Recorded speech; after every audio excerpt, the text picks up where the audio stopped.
સોમનાથમાં પવિત્ર શ્રાવણ માસમાં શિવકથાથી શિવમય બન્યું હતું। સોમનાથના પવિત્ર શ્રાવણ માસમાં ભક્તિ કથા અને દર્શન કે જે ભક્તિમય બન્યું છે, ત્યારે ભારતના 12 જ્યોતિર્લિંગના પ્રથમ સોમનાથ મહાદેવના સાનિધ્યમાં સુપ્રસિદ્ધ શિવકથાકાર ડોક્ટર લંકેશ બાપુના વ્યાસપીઠે સોમનાથમાં તારીખ 27/7/2025 થી સોમવાર સુધી શિવકથા યોજાઈ હતી। શિવપુરાણના વિવિધ પ્રસંગો તથા શિવલિંગની પ્રાગટ્ય કથા સહિતના વિવિધ પ્રસંગોને ભજન ધૂન અને સંગીતના સથવારે શ્રોતાઓને રસ તરબોળ કરી રસપાન કરાવી। કથાના વક્તા ડોક્ટર લંકેશ બાપુ તેમજ PhD ડિગ્રી ધરાવે છે તથા રાષ્ટ્રીય તથા આંતરરાષ્ટ્રીય ક્ષેત્રે તેઓનું કથાકાર તરીકે સારું અને મોટું નામ છે। સોમનાથમાં યોજેલ આ કથામાં યજમાન વિઠ્ઠલભાઈ સોજીત્રા રાજકોટ પરિવાર તરફથી આયોજિત કરાયું હતું। 9 દિવસ કથામાં લાખો લોકોએ સોમનાથના સાનિધ્યમાં કથાનું શ્રવણ કરી ધન્યતા અનુભવી છે। તે કેસરી ગુજરાતી સાથે મહેશ વાજા, સોમનાથ।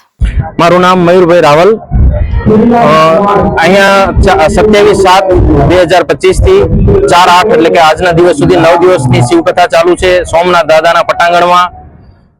વક્તા શ્રી છે ડોક્ટર લંકેશ બાપુ, MPhil PhD કડીથી આવે છે અને આપણે અહીંના કથાના યજમાન છે વિઠ્ઠલભાઈ સોજીત્રા પરિવાર રાજકોટથી।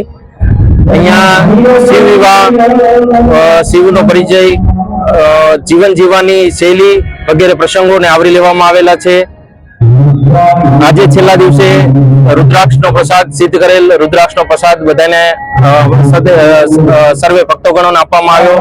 રોજના 1500 થી 2000 જેવા પબ્લિક શ્રોતાગણ ભાગ લે છે કથામાં। આજે સોમવાર છે તો આજે તો ઘણા બધા ભક્તોએ પણ ભાગ લીધો છે અંદર કથા શ્રાવણ કરવાનો। આજે શ્રાવણ મહિનાનો સોમવાર છે। આજે તો ભક્તોની ભીડ ઉમટી પડી છે કથામાં, તેમજ આજે દાદાના સાનિધ્યમાં આવેલી દરેક શ્રોતા ભક્તજનો બધા જ કથામાં દર્શનાર્થે આવે છે અને કથા સાંભળે છે, શ્રવણ કરે છે।